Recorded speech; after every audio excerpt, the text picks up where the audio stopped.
তাহলে আজকের চ্যাপ্টারের নামটা কি? আলো। ঠিক আছে, আর এই চ্যাপ্টারের নাম কি? আলো। আলো চ্যাপ্টারের বিশেষ কিছু অংশ যেগুলো না জানলে কি কিছুই হবে না। ঠিক আছে, কিছু হবে না, সেই চ্যাপ্টার গুলো দেখো, সেই অংশগুলো একটু দেখো। দেখো আলো, আলো বলতে কি একটা মাধ্যমে আসবে, ধরো না এটা বায়ু মাধ্যম, এয়ার। ঠিক আছে, বায়ু মাধ্যম থেকে ধরো এটা হচ্ছে এখানে একটা জলের একটা ডাব্বা রাখা আছে। কি রাখা আছে? জলের একটা ডাব্বা রাখা আছে। আলো এইখান থেকে সূর্য মামা আলো দিচ্ছে। আলোটা এসে প্রথমে কি করবে, যে বাতাসে আসবে, অর্থাৎ কি বায়ু মাধ্যমে আসবে। আসার পরে কি হবে, এই বায়ু মাধ্যম থেকে কি হবে, হুট করে কি করবে, এই জল মাধ্যমে ঢোকা শুরু করবে। এটা ধরো না বায়ু মাধ্যম, এটা কি মাধ্যম? বায়ু মাধ্যম। আর এটা কি ধরো জল মাধ্যম। কি মাধ্যম? জল মাধ্যম। ঠিক আছে, এটা হচ্ছে উপরেরটা আছে বায়ু মাধ্যম, এটা কি জল মাধ্যম। তাহলে বায়ু মাধ্যম থেকে কি জল মাধ্যমের দিকে কি হবে না, হচ্ছে আলোটা যাওয়ার চেষ্টা করছে। ঠিক আছে, তাহলে বায়ুটা কি জলের থেকে অনেকটা কি হালকা বা কি লঘু। ঠিক আছে, তাহলে বায়ু মাধ্যমটা কি লঘু মাধ্যম বলা হবে, আর জলটাকে কি বলা হবে? ঘন মাধ্যম বলা হবে। বায়ুর সাপেক্ষে এটাকে কি বলা হবে? ঘন মাধ্যম বলা হবে। ঠিক আছে, তো এখানে কিছু কিছু অংশ একটু দেখে নাও। আলো যেখানে এসে পড়ে, আলো যেখানে এসে পড়ে সেটাকে বলা হয় প্রতিসারক মাধ্যম। সেটাকে কি বলা হয়? প্রতিসারক মাধ্যম। ধরো আলো এসে এই এ বি মাধ্যমে এসে পড়লো। ঠিক আছে, এ বি মাধ্যমে এসে পড়লো। এই যে এই এ বিটাকে, এই যে এ বি, এই এ বিটাকে কি বলা হয়? প্রতিসারক মাধ্যম। প্রতিসারক মাধ্যম। ঠিক আছে, এটাকে কি বলা হয়? প্রতিসারক মাধ্যম। ঠিক আছে, এটা কি বলা হয়? প্রতিসারক মাধ্যম। এবারে আলোটা এলো, দেখো এই প্রতিসারক মাধ্যমের উপর এই আলোর আপাতন কোণ নির্বাচনের জন্য একটি কি আঁকা হবে? লম্ব বা অভিলম্ব আঁকা হবে। ঠিক আছে, কি আঁকা হবে? একটা অভিলম্ব আঁকা হবে, যা কি প্রতিসারক মাধ্যমের উপরে কি হবে? লম্ব। লম্ব অর্থাৎ কি এই 90 ডিগ্রি কোণ করবে। কি কোণ করবে? প্রতিসারক মাধ্যমের সঙ্গে এটা কি কোণ করবে? 90 ডিগ্রি কোণ করবে। সব বুঝতে পেরেছো? কত ডিগ্রি কোণ করবে? 90 ডিগ্রি কোণ করবে। এবারে এখানে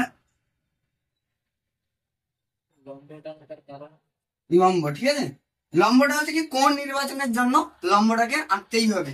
উভয় পক্ষে হচ্ছে লম্ব থাকবে। এবারে দেখো এটা আলো আপাতিত হয়েছে কোন মাধ্যমে? ধরো এখানে ও মাধ্যমে, ও বিন্দু একটা, এই ও বিন্দুতে কি হয়েছে? আলো কি হয়েছে না আপাতিত হয়েছে। সব বুঝতে পারছো? আপাতিত হয়েছে।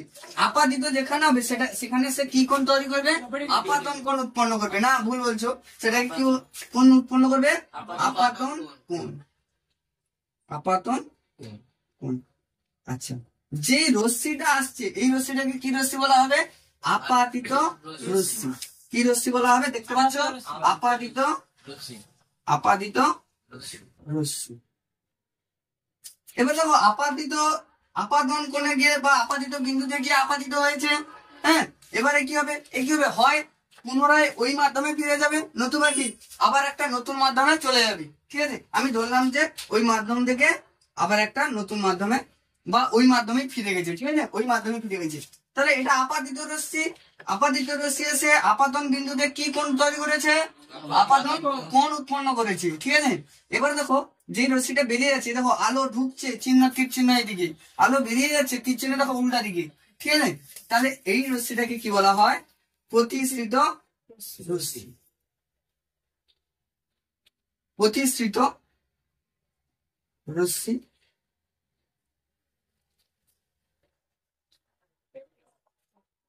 আর এই যে কোণটা উৎপন্ন করবে এটাকে কি কোণ বলা হবে? প্রতিসরণ কোণ। কি কোণ উৎপন্ন করবে? প্রতিসরণ, প্রতিসরণ কোণ। এই কোণটাকে কি বলা হবে? প্রতিসরণ কোণ। তাহলে এটাকে কি বলা হয়? প্রতিসারক মাধ্যম। এটা হচ্ছে কি আপাতিত রশ্মি, যেই আলোক রশ্মিটা ভেতরে ঢুকছে সেটাকে কি বলা হয়? আপাতিত রশ্মি। আর যেই আলোক রশ্মিটা বাইরে চলে যাচ্ছে সেটাকে কি বলা হয়? প্রতিসৃত রশ্মি বা প্রতিফলিত রশ্মি বলা হয়। এটাকে কি বলা হয়? প্রতিফলিত রশ্মি।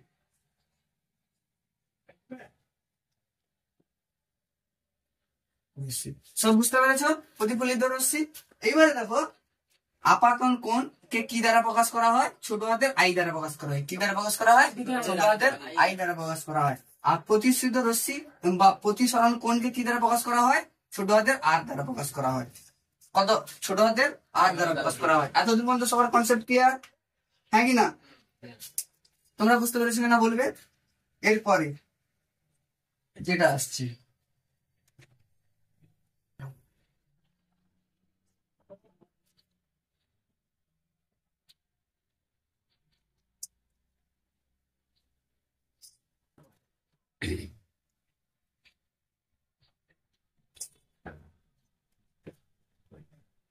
দেখো আলোক রশ্মি যে সবসময় এই দিক দিয়ে এই দিক বরাবর পড়বে এমনটা নয়, পড়বে, পড়তেও পারে নাও পড়তে পারে।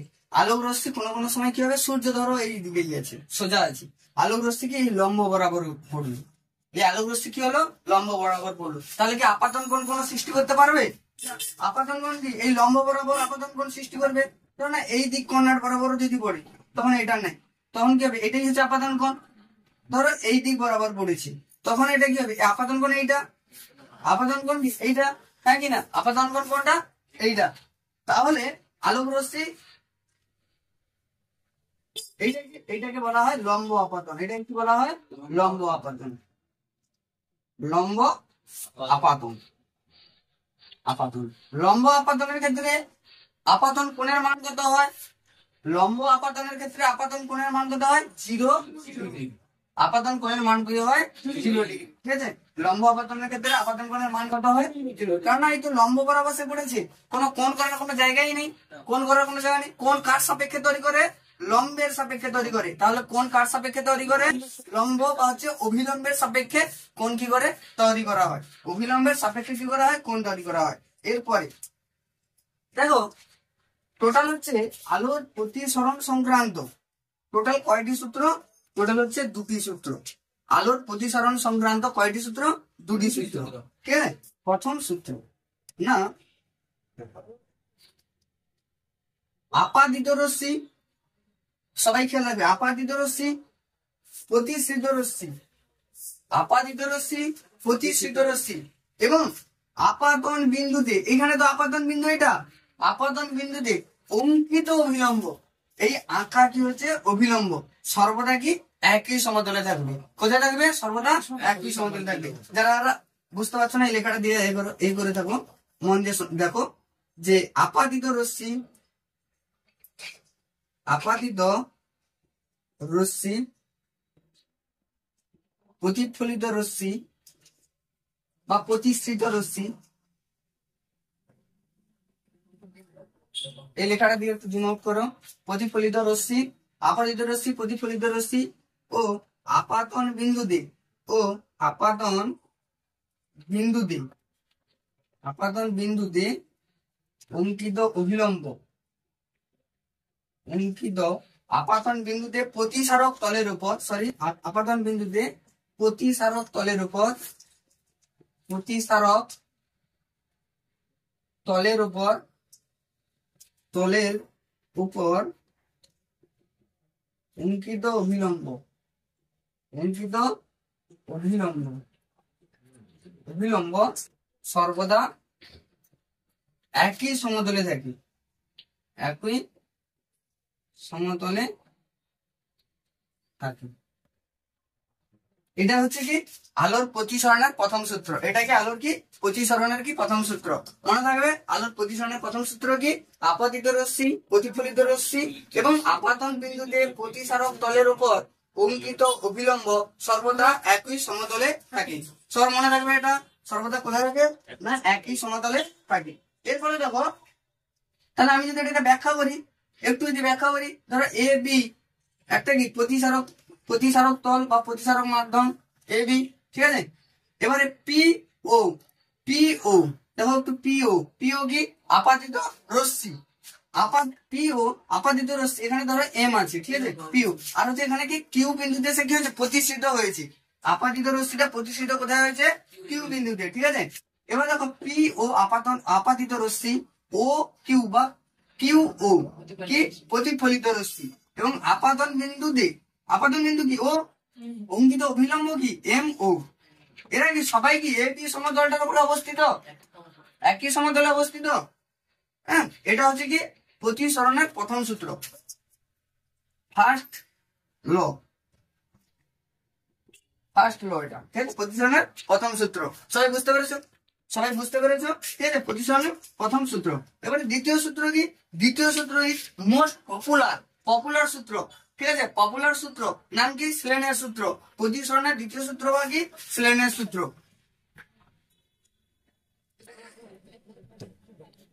স্লেনের সূত্র।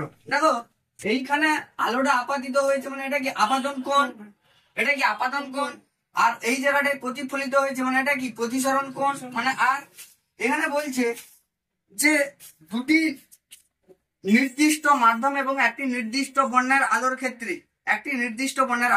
দুটি নির্দিষ্ট মাধ্যম এবং একটি নির্দিষ্ট বর্ণের আলোর ক্ষেত্রে আপাতন কোণের সাইন এবং প্রতিফলন কোণের সাইন সর্বদা ধ্রুবক হয়। সর্বদা কি হয়? ধ্রুবক হয়। সাইন শব্দটা এসেছে, যারা ত্রিকোণমিতি করনি একটু ত্রিকোণমিতিটা দেখে নেবে, সাইন শব্দটার মানেটা কি। ঠিক আছে, গণিতের ত্রিকোণমিতি যারা করনি। দেখো তাহলে সেকেন্ড কি বলছে, বা হচ্ছে এটাকে স্লেনের সূত্র বলা হয়। কিসের সূত্র? স্লেনের সূত্র বলা হয়। দেখো সেকেন্ড সূত্র বা স্লেনের সূত্র কি না হচ্ছে দুটি নির্দিষ্ট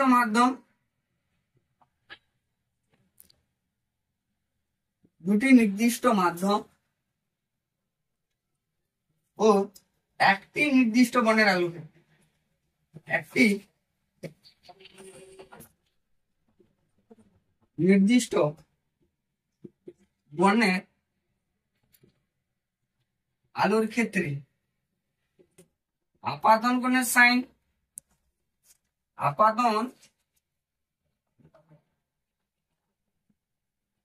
সাইন ও প্রতিসরণ কোণের সাইন বা প্রতিফলন কোণের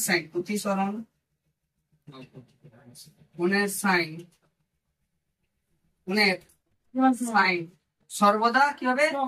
সর্বদা ধ্রুবক।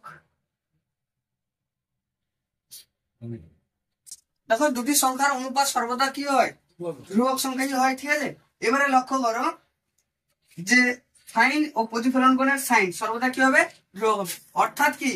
আচ্ছা, অর্থাৎ mu equal to sine i by কি? Sine r. কেননা এই আপাতন কোণ কি? আই, আর প্রতিফলন বা প্রতিসরণ কোণ কি? আর। সাইন কি হবে? আর। এটাই হচ্ছে কি? স্লেনের সূত্র। আর একটা ট্রিক, এই ফার্স্ট আলোর চ্যাপ্টারের ফার্স্ট যেটা কনসেপ্ট, আর একটাই ট্রিক শিখিয়ে দিচ্ছি, সেটা দেখো নেক্সট ক্লাসে নেক্সট চ্যাপ্টার আলোচনা হবে। আর একটা ট্রিক জেনে নাও। দেখো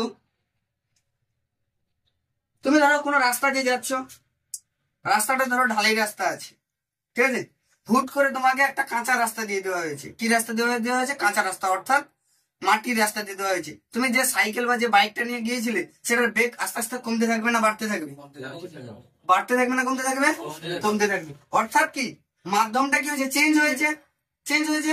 এবারে দেখো একটা পিঁপড়ে জল দিয়ে যে জোরে জোরে যাবি, একটা পিঁপড়ে তাকে যদি তেলের উপর দিয়ে যদি পাঠানো হয় বা কোনো মিষ্টির রসের উপর দিয়ে যদি পাঠানো হয়, সে কি তার থেকে জোরে যেতে পারবে না আস্তে যেতে পারবে? আস্তে আস্তে যেতে পারবে। ঠিক আছে, তাহলে মাধ্যম অনেকটা কি করে ভ্যারি করে। আলো যখন একটা গতিবেগে যাতায়াত করছিল তখন দেখা যাবে সে বায়ু মাধ্যমে যাতায়াত করছিল, তাকে দেখা যাবে যে জল মাধ্যম বা কাঁচ মাধ্যমে প্রবেশ করে দেওয়া হয়েছে। ঠিক আছে, তাকে দেখা যাবে যে জল মাধ্যম বা কাঁচ মাধ্যমে প্রবেশ করে দেওয়া হয়েছে। দেখো এই লাইটটা দিকে, এখানে দেখো লাইট আপাতত আমার কাছে এইটাই আছে, এখানে তোমরা দেখতে পাবে না। যাই হোক, দেখতে পাবে না। প্র্যাকটিক্যালটা আমি দেখাবো না, নেক্সট ক্লাসে আমি প্র্যাকটিক্যালটা দেখাবো, কিন্তু যেটা বোঝাচ্ছি সেটা দেখো। আমরা জানি কি যে আলো তার দিক পরিবর্তন করতে গেলে কি একটা মাধ্যমের প্রয়োজন হয়। দিক পরিবর্তন করতে গেলে একটা মাধ্যমের প্রয়োজন হয়। সে বায়ু মাধ্যম থেকে জল মাধ্যমে ঢুকবে, বা জল মাধ্যম থেকে বায়ু মাধ্যম, বা হচ্ছে কাঁচ মাধ্যম থেকে বায়ু মাধ্যম, যে কোনো একটা মাধ্যমে ঢুকবে। এবারে ওই মাধ্যমে চেঞ্জ করার সময় হয় আলোর গতিবেগ বাড়বে, না হলে কি হবে? কমবে। এবার দেখো যে কোনো তো মাধ্যম আছে, এই মাধ্যমের সাপেক্ষে আমি একটা অভিলম্ব নিয়ে নেবো, বড় করে একটা কি করবো? অভিলম্ব নিয়ে নেবো। কেননা এই মাধ্যমের সাপেক্ষে যেমন একটা অভিলম্ব দরকার, সেকেন্ড মাধ্যম অর্থাৎ দ্বিতীয় মাধ্যমের সাপেক্ষেও কি একটা অভিলম্বের প্রয়োজন আছে। ঠিক আছে, তাহলে এই আপাতিত রশ্মিটা এইভাবে গেল। ধরো এইটা হচ্ছে বায়ু মাধ্যম, অর্থাৎ এটাকে লিখে রাখবো কি? লঘু। লঘু মাধ্যম, এটাকে লিখে রাখবো কি লঘু মাধ্যম। এবার দেখো আলোটা আপাতিত হয়েছে, হ্যাঁ আপাতিত হয়েছে, আপাতিত লঘু মাধ্যমে সে ছিল। এবারে ধরো না এখানে সে জল মাধ্যমে ঢুকছে, কি মাধ্যমে ঢুকছে, জল মাধ্যমে ঢুকছে। মনে রাখবে যদি আলো লঘু মাধ্যম থেকে ঘন মাধ্যমে প্রবেশ করে প্রতিসৃত রশ্মি অভিলম্বের দিকে সরে আসে। অভিলম্বটা কোথা, এটা সে সোজা না গিয়ে কি করবে, এই দিকে চলে আসবে। Concept clear? যে যদি লঘু মাধ্যম থেকে ঘন মাধ্যমে আলোক রশ্মি যদি প্রতিসৃত হয় তাহলে প্রতিসৃত রশ্মিটি অভিলম্বের দিকে সরে আসবে, অভিলম্বের দিকে সরে আসবে, দিকে সরে আসছে। কিন্তু এই আলো সবসময় কোন পথে চলাচল করে, সরল রেখা বরাবর চলাচল করে। তাহলে আলোটা অ্যাকচুয়ালি যাওয়ার কথা ছিল কোথায়, এই বরাবর, এই বরাবর যাওয়ার কথা ছিল, হ্যাঁ কিনা, এই বরাবর যাওয়ার কথা ছিল। তাহলে দেখো এটা দেখো আপাতিত রশ্মি আই, এদিকে আপাতিত রশ্মি কি আই, এটা কি প্রতিসৃত রশ্মি, সরি আপাতন কোণ, এটা সরি আপাতন কোণ আই, প্রতিসরণ কোণ কি আর। ঠিক আছে, দেখো এই কোণটা যা হবে টোটাল এই কোণটা তা হবে। কি সূত্রটা ক্লাস 8-এ তোমরা পড়েছো বিপ্রতীপ কোণের ধারণা, যে দুটি সরলরেখা যদি পরস্পরকে ছেদ করে তবে তাদের বিপরীতে অবস্থিত কোণগুলির মান কি হবে, সমান হবে। তাহলে এই কোণটা যা হবে এই কোণটা তা হবে, কিন্তু এইখানে সে ছোট অ্যাঙ্গেল কত করেছে, আর করেছে। তাহলে কত কম কোণ করেছে, এটা হচ্ছে তার ডেল্টার মান, অর্থাৎ কি চ্যুতি, যেটাকে কি বলা হবে, চ্যুতি, চ্যুতি, চ্যুতি ডেল্টা। ডেল্টা ইকুয়াল টু কি লিখে দিচ্ছি, সবাই একটু দেখে নেবে।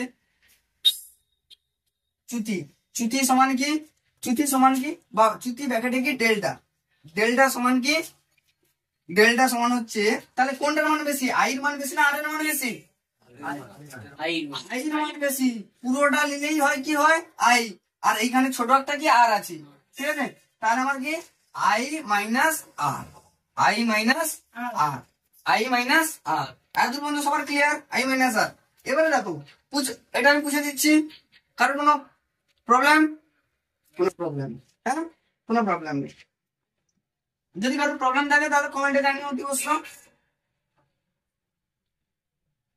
এরপরে দেখো আলো আমার দুটো জিনিস দরকার হয়, একটা প্রতিসারক মাধ্যম আর একটা অভিলম্ব দরকার। দেখতে পাচ্ছ সবাই, একটা প্রতিসারক মাধ্যম আর একটা কি অভিলম্ব দরকার। এবারে আলোটা কি হবে, আপাতিত হবে। এত সময় ধরে কি লঘু মাধ্যম থেকে ঘন মাধ্যম, এবার দেখো ঘন মাধ্যম থেকে আমি কি করবো, লঘু মাধ্যম, লঘু মাধ্যম। দেখো আলো আপাতিত হয়েছে মানে এটা কি আপাতন কোণ আই।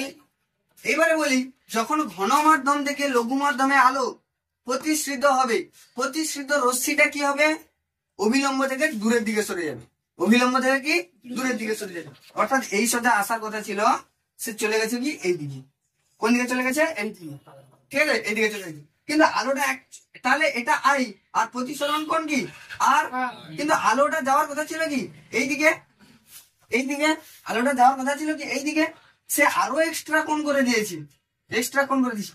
এখন বলো চ্যুতি কত, চ্যুতি কত, এখন কত, মানে এই যে ছোট যে অংশটা এক্সট্রা করেছি, এই যে ডেল্টার মানটা কত। অতএব আমরা ডেল্টা সমান দেখবো, দেখো এখানে দেখো আর এর মানটা বেশি, সবাই লক্ষ্য করতে পারছো আর এর মানটা কি বেশি, তাহলে আর মাইনাস। সবার ক্লিয়ার এত দূর, ক্লিয়ার এত দূর, এত দূর ক্লিয়ার। তাহলে সবসময় জানবে যে লঘু মাধ্যম থেকে ঘন মাধ্যমের দিকে গেলে আপাতন কোণের মানটা কি হয়, বেশি হয়, আর প্রতিসরণ কোণের মানটা কি হয়, কম হয়। তখন চ্যুতি বের করতে গেলে কি করতে হয় না, আপাতন কোণ থেকে প্রতিসরণ কোণটাকে কি করতে হয়, বিয়োগ করে দিতে হয়। আর যখন ঘন মাধ্যম থেকে লঘু মাধ্যমে আলো প্রবেশ করবে তখন কি দেখতে পাচ্ছি না, প্রতিসরণ কোণের মানটা কি বেশি আর আপাতন কোণের মানটা কি কম। তখন আলো চ্যুতি বের করতে হলে কি করতে হয় না, প্রতিসরণ কোণ অর্থাৎ আর থেকে কি করতে হয়, আই কে কি করতে হয়, বিয়োগ করে দিতে হয়। ঠিক আছে, এতদিন মধ্যে ক্লিয়ার। আচ্ছা, আর একটা বিগ নোটিশ বা অ্যানাউন্সমেন্ট বলা যেতে পারে, আগামী রবিবার আমি লাইভ আসছি, গ্যাসের আচরণ চ্যাপ্টার নিয়ে লাইভ আসছি, সমস্ত সব কোশ্চেন ওইখানে ক্লিয়ার করে দেবো। সবাই ওইখানে লাইভ জুড়ে যাবে, ঠিক আছে। আগামী রবিবার, আগামী রবিবার সামনের রবিবার আমি লাইভ আসছি 11টার সময়, 11টার সময় আমি আসছি, সকাল 11টা AM, ঠিক আছে। সকাল 11টা AM এর সময় আমি কি হচ্ছে লাইভ আসছি, ঠিক আছে। সবাই ওইখানে জুড়ে যাবে এবং ওইখানে যার যে প্রবলেম, যে শর্ট কোশ্চেন পারবে না সবকিছু হয়ে যাবে। আজকের এতদূর পর্যন্ত আপাতত, পরের ভিডিওতে আবার দেখা হবে।